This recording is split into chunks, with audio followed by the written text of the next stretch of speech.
Okay, magandang araw po sa ating lahat. Dito po tayo sa ating Bible Knowledge of the Day.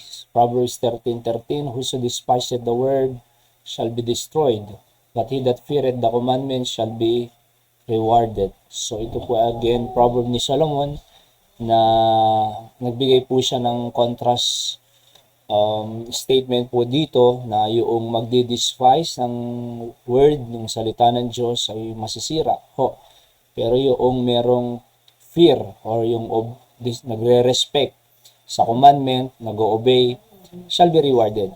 Alright? So, the principle of if you obey the word, reward ang bibigay ng Panginoon sa iyo. Pero pagka i-despise mo, ay destruction instead reward. So, by the way, ang word na despise po dyan ay to disrespect, sabi dito sa Concordance Dictionary, and to hold as insignificant. Parang walang kwenta sa'yo.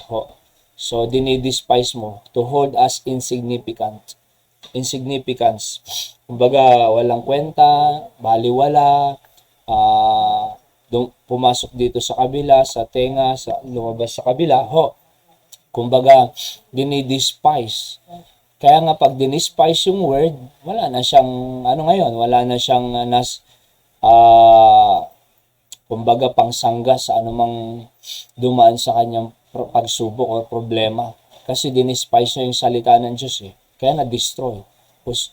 Whosoever hold the word as insignificant or disrespect, sabi ng Biblia, ay masisira. Pero yung nag-fear, yung nagre-respect, yan po ang ibig sabihin ng fear dyan, yung nagre-respect naman ng commandment, word of God, shall be rewarded. Diba?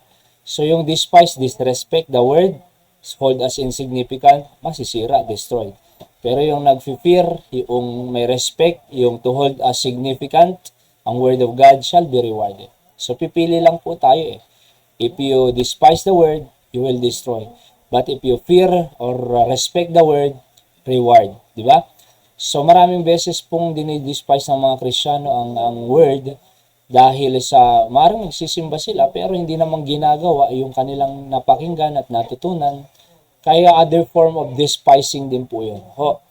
At nakapakinig ng word, ng salita ng Diyos, hindi namang in-apply, hindi namang ginawa, kaya nasisira pa rin, di ba? So sabi mo na nga, bawal ito, kasalanan yan, di ba?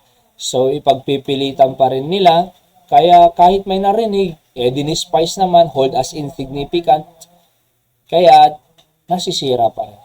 So pinakamaganda po ay sundin natin, fear, respect the word, fear the commandments, and shall be reward.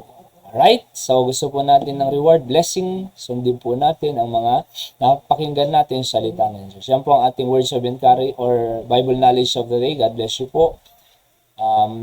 Pagpalain po tayo ng ating Panginoon.